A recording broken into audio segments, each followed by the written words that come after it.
Hello बच्चों, आज हम बात करेंगे क्लास चैप्टर में क्लास 8 में हम जो आज बात करेंगे हम व्याकरण से ले रहे हैं एक टॉपिक जिसका नाम है संज्ञा। अभी पिछले वीडियो में हमने देखा था व्याकरण का एक टॉपिक लिया था जिसका नाम था वर्ण विचार। तो वर्ण विचारों में हमने सीखा था कि किस तरीके से जो हमारी एक व्याकरण होती है उसमें शब्दों को शामिल किया जाता है, वर्णों को शामिल किया जाता है और वर्णों के मेल से किस तरीके से शब्द और वाक्य बनाए जाते थे। तो आज के वीडियो में हम देख रहे हैं संज्ञा में। संज्ञा के बारे में आपने पढ़ा होगा। तो संज्ञा किसे कहते हैं? संज्ञा जो होती है उसका मतलब होता है कोई नाम। संज्ञा का मतलब भी क्या होता है? किसी नाम के बारे में बात करते हैं। अब नाम कई तरह के होते हैं, लेकिन नामों को भी है जो संज्ञा के आधार पर अलग अलग शब्दों में अलग अलग भागों में उसको बांटा जाता है। तो आज हम देखें पहले संज्ञा के बारे में कि संज्ञा में हम देखें कि किस तरीके से वह अपने एक जो व्याकरण का एक भाग होता है उसमें वो प्रदर्शित की जाती है। कि हम एक चीज़ देखें, प्रयोग के आधार पर शब्द भेद। ठीक है, कौन कौन से होते हैं? एक विकारी शब्द होते हैं और दूसरा अविकारी शब्द होते हैं। विकारी अविकारी किसे कहते हैं? कि विकारी में से विकार आना, यानी किसी शब्द में किसी उपसर्ग प्रत्ययों को विशेषण को जोड़ने पर उसके अर्थ उस शब्द के अर्थ में कुछ नया परिवर्तन आता है, तो वह तो होता है विकारी। लेकिन जब विकारी वह होता है जिसके किसी भी वाक्य में उसका प्रयोग करने में उसका अर्थ वही रहता है, यानी कुछ भी परिवर्तन नहीं होता है, तो वे क्या कहलाते हैं? विकारी। हम जो है बात कर रहे हैं संज्ञा, वो भी क्या है? विकारी शब्द है। तो इसमें देखें आगे इसकी परिभाषा के बारे में बात करें।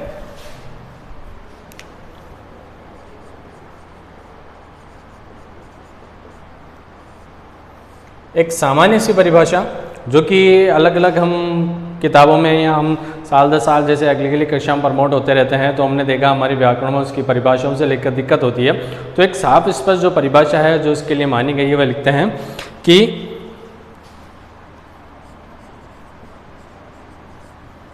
किसी व्यक्ति, वस्तु,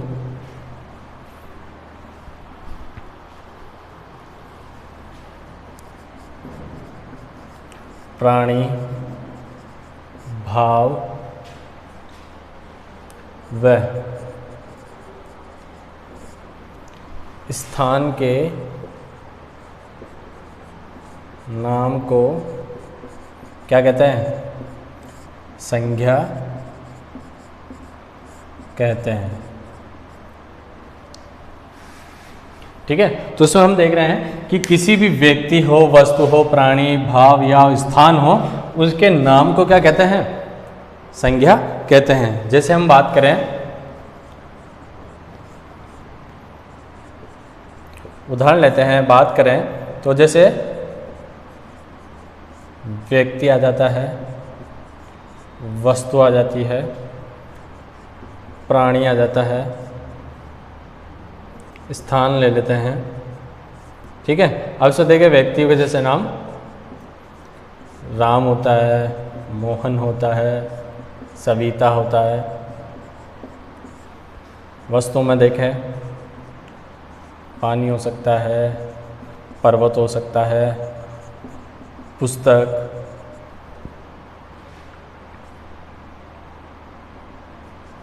और प्राणी में देखें लड़का, लड़की। ठीक है, पशु, ये प्राणी होते हैं। स्थान में हम देखें किसी भी गांव, शहर या अगर स्थानों के नाम विशेष में बात करते हैं तो क्या आता है? दिल्ली, जयपुर। ठीक है, तो आपने देखा कि हमारी जो परिभाषा है, जो संज्ञा की परिभाषा वह क्या बता रही है कि किसी भी व्यक्ति, वस्तु, प्राणी, भाव या स्थान के नाम को क्या कहा जाता है? संज्ञा। अब देखिए इसमें हमने लिया था कि व्यक्तियों में मतलब क्या है कि व्यक्ति से वो संज्ञा नहीं है कि व्यक्तियों के नाम विशेष होने चाहिए। यानी व्यक्तियों में हम देखें कि लड़का लड़की होते हैं, आदमी महिला पुरुष जो होते हैं उनके नाम विशेष में एक हम बात करें कि पुरुष बात लेते हैं, लेकिन पुरुष तो एक संपूर्ण जाति का बोध कराता है, पुरुष में किसी का नाम अभी तक नहीं है। फिर यहाँ देखें हम जैसे इनके कुछ नाम होते हैं कि जैसे राम एक व्यक्ति का नाम है, नाम विशेष हो गया, मोहन हो गया, पानी पर्वत के नाम हो गए, पुस्तकों के नाम हो गए, लड़का लड़की के नाम हो गए, पशुओं में जो विभिन्न तरह के पशु देखते हैं उनके नाम हो गए। इसके साथ स्थानों में देखिए गांव शहर हो गए, दिल्ली जयपुर हो गए। तो देखिए ये सब हमें किसका बोध कराते हैं, किसी नाम का बोध कराते हैं। आगे हम देखें इसके भेदों के बारे में।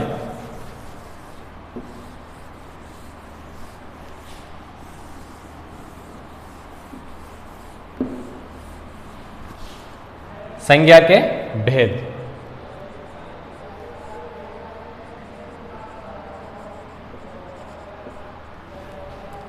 संज्ञा के कितने भेद माने गए, 3 भेद माने गए। कौन कौन सा? पहला आता है अपना व्यक्ति वाचक संज्ञा, दूसरा आता है हमारा जातिवाचक संज्ञा। इसके भी 2 प्रकार होते हैं, द्रव्यवाचक और दूसरा आता है इसका समूहवाचक। ठीक है। तीसरा संज्ञा का भेद होता है वह होता है भाववाचक। कभी कभी होता है कि कई बार आती है किताबों में, कही जाती है, पूछी जाती है कि संज्ञा के कितने भेद होते हैं। तो कहीं हमने व्याकरण की पुस्तकों में या कहीं हम देखते हैं तो कई बार 5 भेद बताए जाते हैं या 3 भेद बताए जाते हैं। तो आपके अनुसार क्या होता है कि यहाँ देखें कि संज्ञा के तो कितने भेद, 3 भेद होते हैं। ठीक है, व्यक्तिवाचक संज्ञा, जातिवाचक संज्ञा और भाववाचक संज्ञा। लेकिन हमारे यहाँ पे जातिवाचक संज्ञा के भी 2 भेद होते हैं, द्रव्यवाचक संज्ञा और समूहवाचक संज्ञा। तो आइए पहले हम बात करते हैं हमारे व्यक्तिवाचक संज्ञा के बारे में।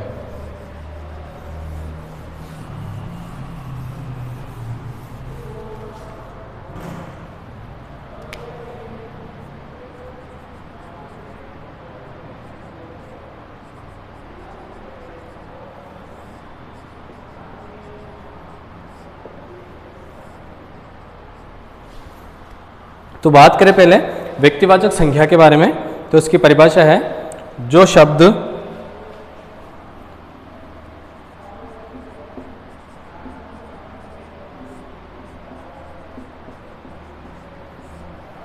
शब्द किसी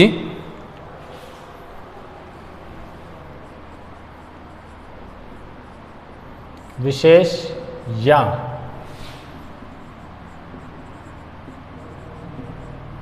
निश्चित व्यक्ति, वस्तु या स्थान का बोध कराते हैं। किसका कराते हैं? किसी निश्चित व्यक्ति, वस्तु या स्थान का बोध कराते हैं।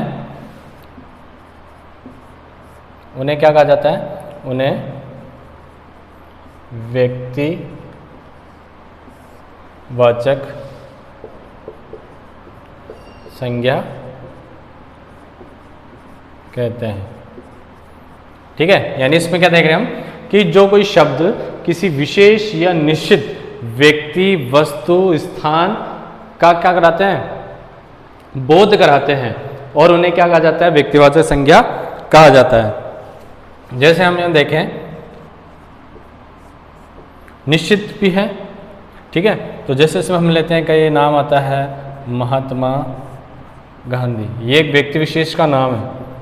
ठीक है,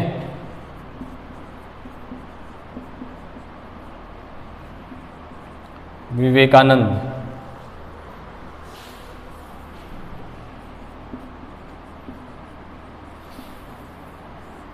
ताजमहल,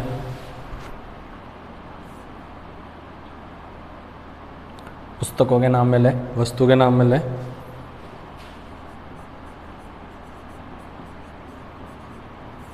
रामचरित्र मानस।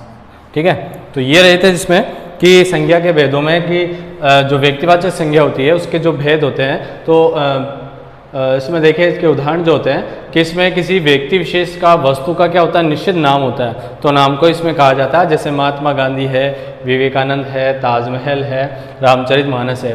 महात्मा गांधी और विवेकानंद जो है ये व्यक्तियों के नाम में आते हैं, जो कि निश्चित नाम होते हैं व्यक्ति का कि ये बिल्कुल अलग अलग एक ही व्यक्ति हैं। इसी तरह हमने किलों की बात लेते हैं तो कई सारे किले होते थे, लेकिन उन किलों में एक नाम लेते हैं तो ताजमहल का आता है। पुस्तकों की बात करें तो पुस्तकों में किसका नाम आता है? रामचरित्र मानस का। आगे हम देखते हैं इसके दूसरे भेद के बारे में।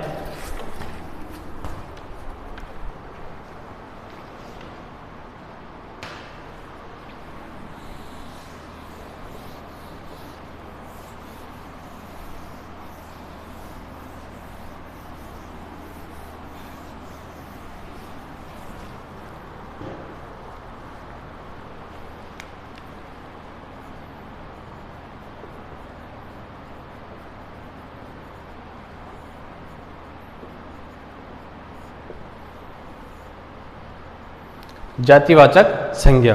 तो देखिए इसमें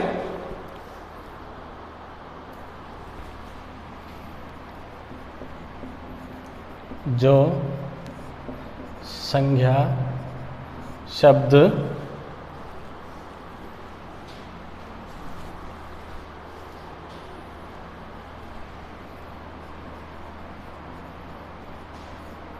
किसी प्राणी,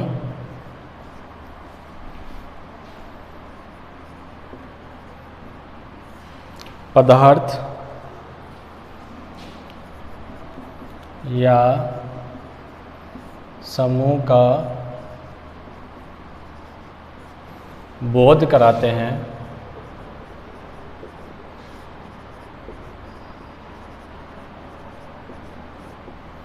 उन्हें जातिवाचक संज्ञा कहते हैं।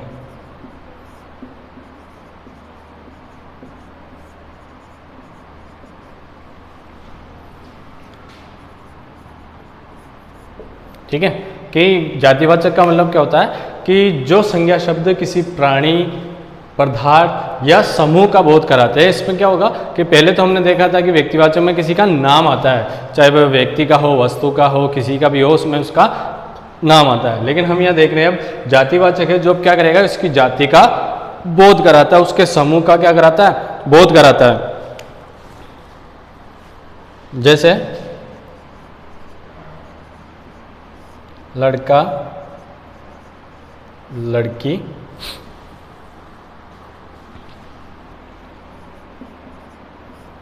पेड़ और पर्वत। ठीक है, तो यहाँ हम देख रहे हैं कैसे लड़का लड़की, ठीक है, यहाँ पर उनका नाम नहीं है, केवल क्या है लड़का लड़की। तो लड़का लड़की पेड़ पर्वत ये क्या बता रहे हैं, ये अपनी जाति का बोध करा रहे हैं। जैसे कोई लड़का है, उसका अभी तक नाम नहीं है, तो उसकी संज्ञा कौन सी होगी, उसकी होगी जातिवाचक संज्ञा। अगर उसका मैं नाम दे दूँ, उसका नाम मैं दे दूँ राम, तो राम क्या हो जाएगा वहाँ पे उसकी व्यक्तिवाचक संज्ञा। तो इसमें देखिए जो उनकी जाति का बोध करा रहे होते हैं वो सब क्या कहलाते हैं, जातिवाचक संज्ञा शब्द कहलाते हैं। आगे हम देखें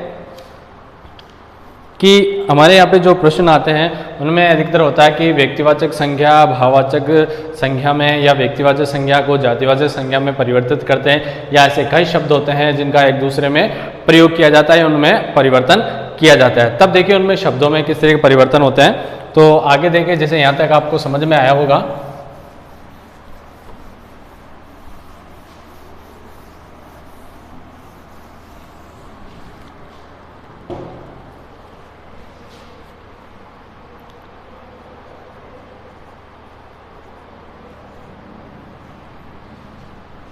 कि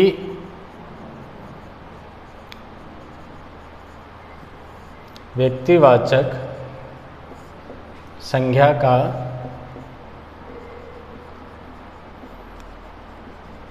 जातिवाचक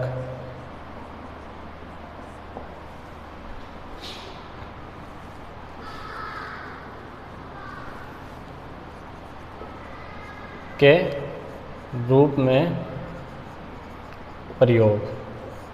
ठीक है, कुछ शब्द होंगे जो कि व्यक्तिवाचक में जातिवाचक की तरह प्रतीत होते हैं। जैसे हम यहाँ देखें कि कब किया जाता है, जैसे किसी प्रसिद्ध व्यक्ति विशेष का नाम होता है और उस नाम को कहीं दूसरे व्यक्ति के लिए प्रयोग किया जाता है। बहुत से होते हैं, जैसे हम बात करते हैं कि यह तो बिल्कुल गांधीवादी व्यक्ति है, तो गांधीवादी से देखिए गांधी जी का नाम आया, महात्मा गांधी जी का, लेकिन देखिए उसने महात्मा गांधी का प्रयोग नहीं, यानी किसी और व्यक्ति के लिए क्या किया उसने, इस शब्द का प्रयोग किया है। तब ऐसे में देखें उदाहरण में कि जैसे उदाहरण में आते हैं या कई हम जैसे देखते हैं वाक्यों में प्रयोग होता है,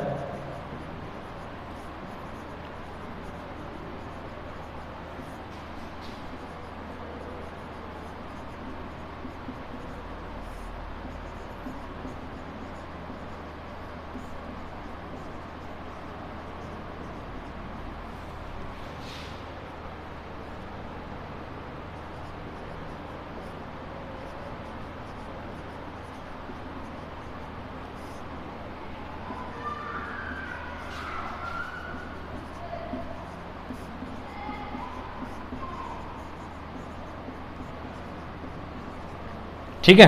हमें यहाँ पे देख रहे हैं कि व्यक्तिवाचक से जातिवाचक जो शब्दों के प्रयोग होते हैं तो उनमें किस तरह से परिवर्तन आता है। जैसे यहाँ आप देख रहे हैं कि पहले में देख रहे हैं कि आज के समय विभीषणों की कमी नहीं है। तो विभीषण तो देखे, विभीषण तो एक नाम है, एक व्यक्ति का नाम है, होना तो उसे किस में चाहिए था, व्यक्तिवाचक संज्ञा में। लेकिन यहाँ देख रहे हैं हम कि उसका प्रयोग किसके लिए किया गया, विभीषणों के लिए किया गया। तो देखिए विभीषण का मतलब जो था, विभीषण का प्रयोग, विभीषण शब्द का प्रयोग यहाँ किस अर्थ में किया जा रहा है, विश्वासघातियों के लिए। आज हम देखें कि हम दूसरे विशेषण रूप में भी लेते हैं, हम किसी अन्य नाम से उसको परिवर्तित करते हैं। तो यहाँ पे भी देखिए उसको विभीषण, उसको नाम से नहीं, उसको उसके कार्यों के माध्यम से उसको बताया गया कि विभीषण का मतलब जो हमने लिया था वो क्या था कि एक विश्वासघाती के रूप में। इसी तरह दूसरा हम उदाहरण देखें, उस सूरदास को सड़क पार करवा दो, सड़क पार करवा दो सूरदास को। सूरदास से मतलब क्या लेते हैं हम,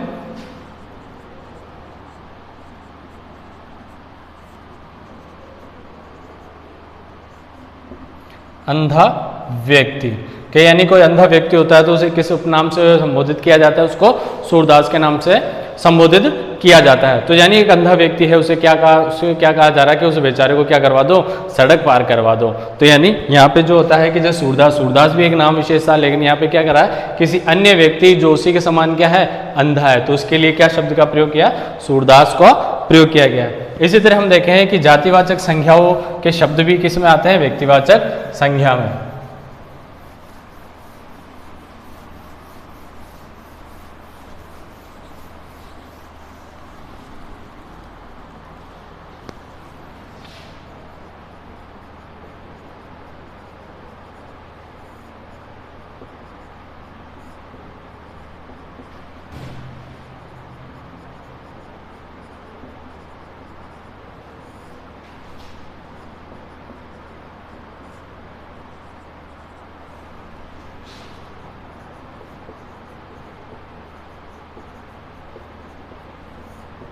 ठीक है, पहले हमने लिया था व्यक्तिवाचक संज्ञा का जातिवाचक संज्ञा पे, अब हम ले रहे हैं जातिवाचक संज्ञा का व्यक्तिवाचक संज्ञा के रूप में जो प्रयोग होता है उसके आधार पर। तो देखिए जैसे कि इसमें कुछ जातिवाचक संज्ञाएं जो होती है व्यक्तिवाचक संज्ञाओं के लिए रूढ़ सी हो जाती है। जैसे कि हम यहाँ देखते हैं उदाहरण से,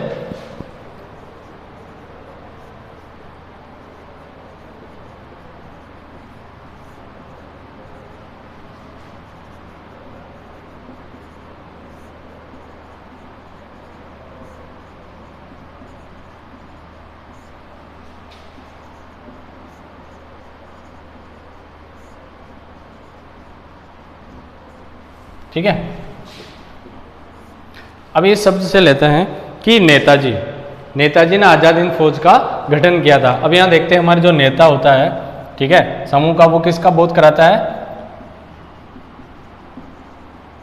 जातिवाचक का। नेता किसका बोध करवाता है हमें, जातिवाचक संज्ञा का, क्योंकि एक समूह का जो एक मुखिया है उसे क्या कहा जा रहा है, उसको नेता कहा जा रहा है। लेकिन अब इस शब्द में वाया लाइनों के प्रयोग में हम देखें कि आजाद हिंद फौज जो एक संस्था है उसके संबंध में लेते हैं कि उसके संबंध में यहाँ नेताजी किसे कहा जा रहा है। तो यहाँ पे नेताजी जो है वो कौन है,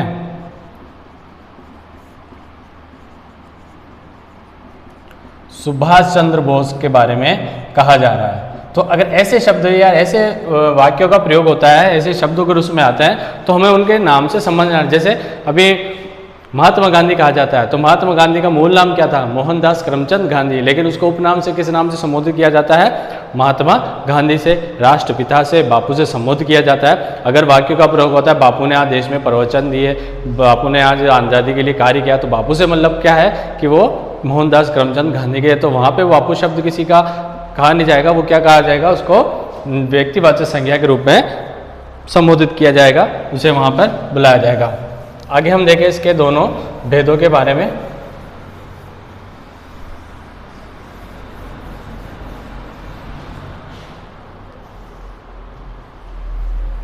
हमारा दूसरा पॉइंट चल रहा था जातिवाचक संज्ञा। इसके भी दो भेद पढ़े थे हमने।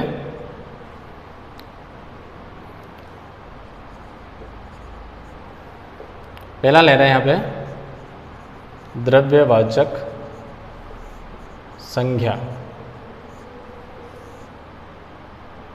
ठीक है, द्रव्यवाचक संज्ञा किसे कहते हैं? वे संज्ञा शब्द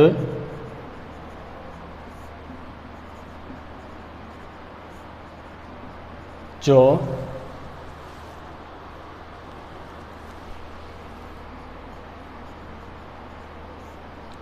ऐसे पदार्थों या वस्तुओं का बोध कराते हैं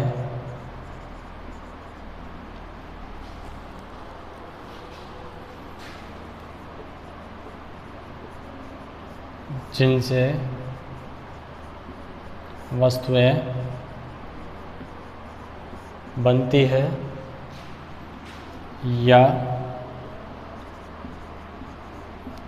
उनका माप भी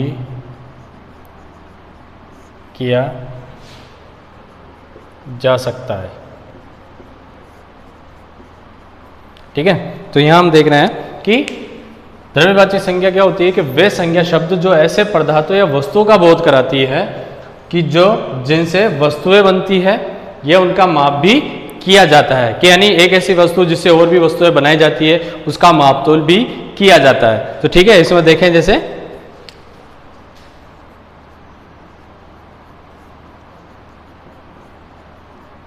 सोना हो गया, चांदी हो गई, पीतल हो गया,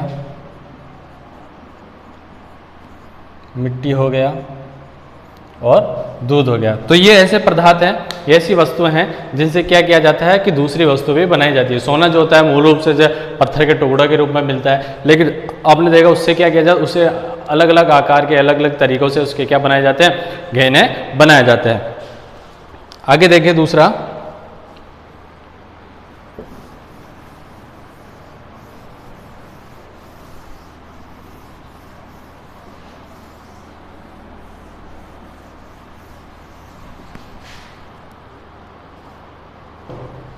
जो इसका दूसरा भेद है वह है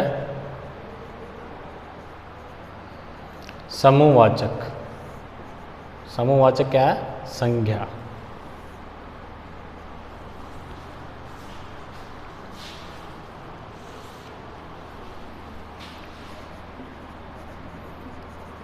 इसकी परिभाषा देखें, वे संज्ञा शब्द जो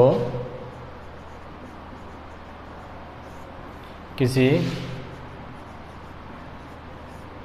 समूह या समुदाय का बोध कराते हैं।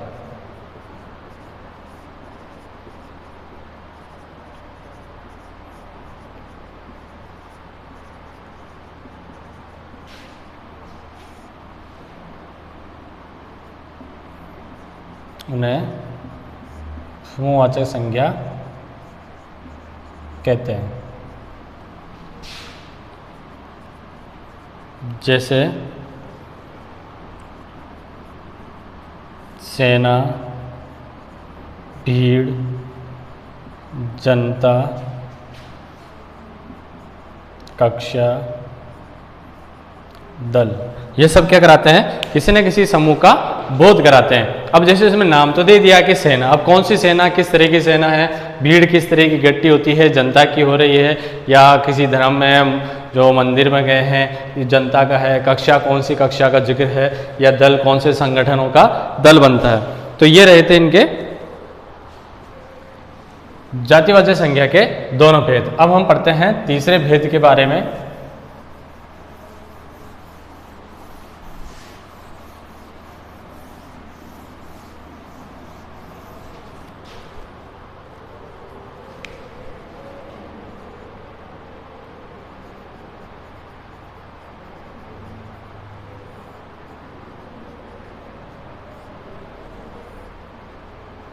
भाववाचक संज्ञा के बारे में।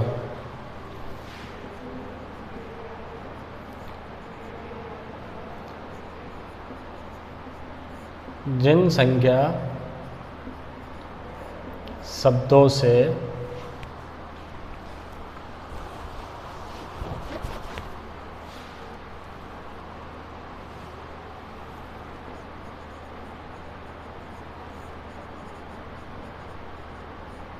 किसी व्यक्ति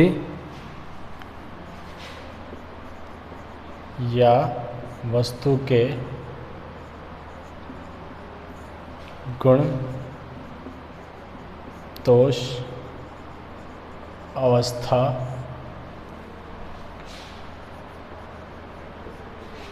धर्म,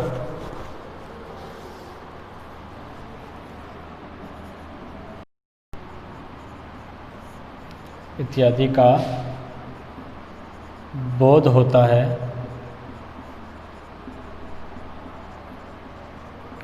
उन्हें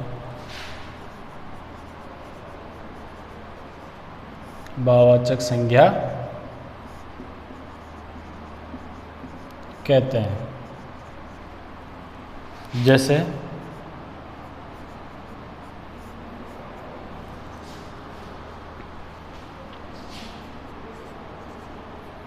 बुढ़ापा,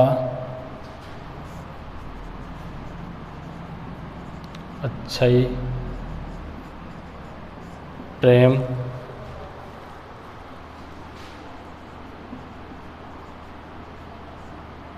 धैर्य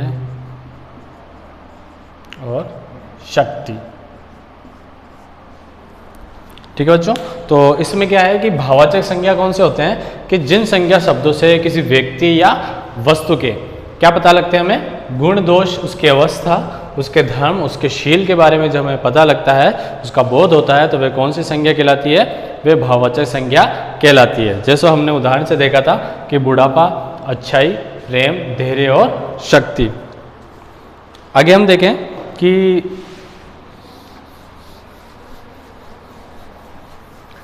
आपके क्वेश्चन होते हैं कि भाववाचक संज्ञा से शब्द बनाइए। क्या बनाइए, भाववाचक संज्ञा से शब्द बनाने हैं। तो देखिए कितने तरीकों से बनाए जाते हैं।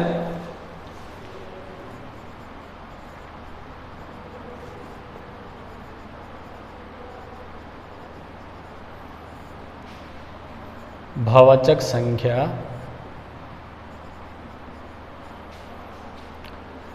चार प्रकार से बनाई जाती है। ठीक है, पहला हम लेते हैं जातिवाचक संज्ञा से। ठीक है, तो समझे कैसे है।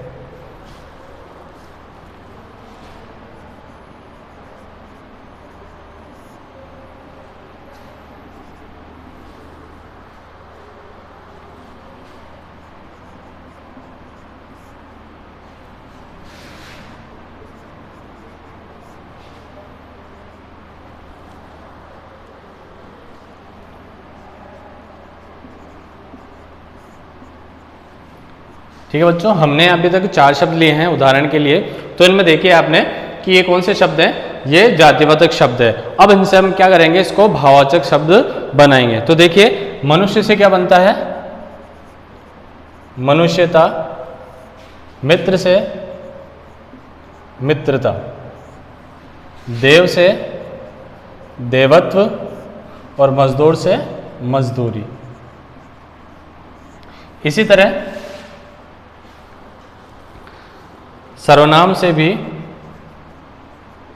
भाववाचक संज्ञा बनाए जाते हैं।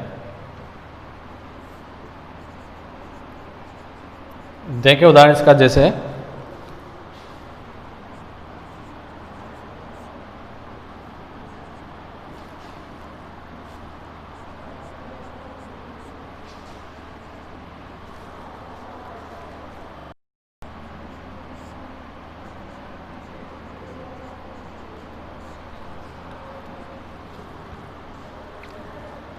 ठीक है, इसका बनता है सबसे स्वत्व, अपना से अपनापन, हम से ममत्व और निज से निजता।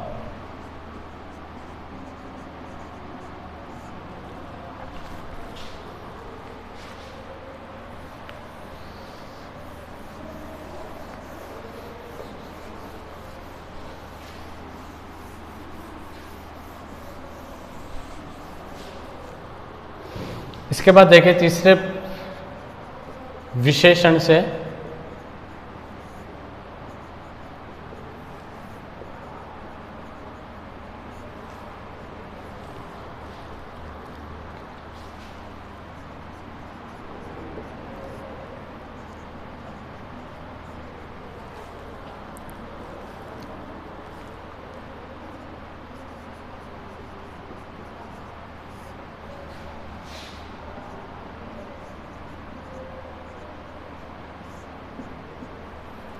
विशेषण से भाववाचक संज्ञा कैसे बनेंगे?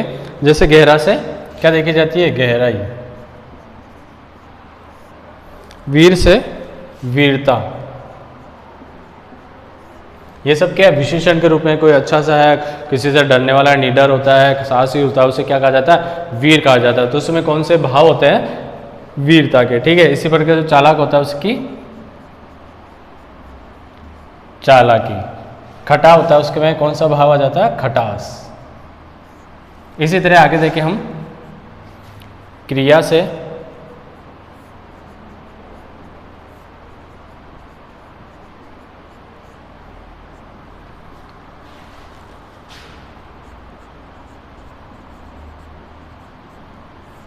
लिखना,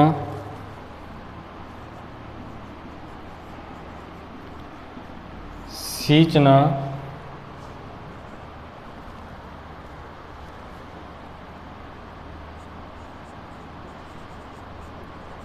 दिखाना और चलना। तो इनके भाववाचक संज्ञा हो गए। लिखना से लिखावट, सींचना से सिंचाई, दिखाना से दिखावट और चलना से चाल। तो बच्चों ये रहती है हमारी संज्ञा। और संज्ञा के 3 भेदों को पढ़ा था, जिसे हमने जातिवाचक संज्ञा के भी 2 आने वाले भेदों के बारे में पढ़ा था। और हमने ये भी देखा था इसमें कि जो कुछ ऐसे शब्द होते हैं जो व्यक्तिवाचक संज्ञा से जातिवाचक संज्ञा में उसका प्रयोग किया जाता है, और कुछ जो होते हैं जातिवाचक संज्ञा से व्यक्तिवाचक संज्ञा में शब्दों का प्रयोग किया जाता है, उनका अर्थ किस तरीके से ग्रहण किया जाता है, वो किस तरह से उसके वाक्यों में प्रयोग होते हैं। तो उसके वाक्य में सही अर्थ को जानकर हम उसमें संज्ञा शब्दों का चयन करते हैं। इसके बाद देखा हमने भाववाचक संज्ञा, और भाववाचक संज्ञा में हमने जो भाववाचक संज्ञा बनने वाले जितने भी शब्द हैं उनके अलग अलग जो भाग होते हैं, पार्ट होते हैं, उसको हमने अच्छे तरीके से समझ लिया था। आपको वीडियो अच्छा लगा होगा। धन्यवाद।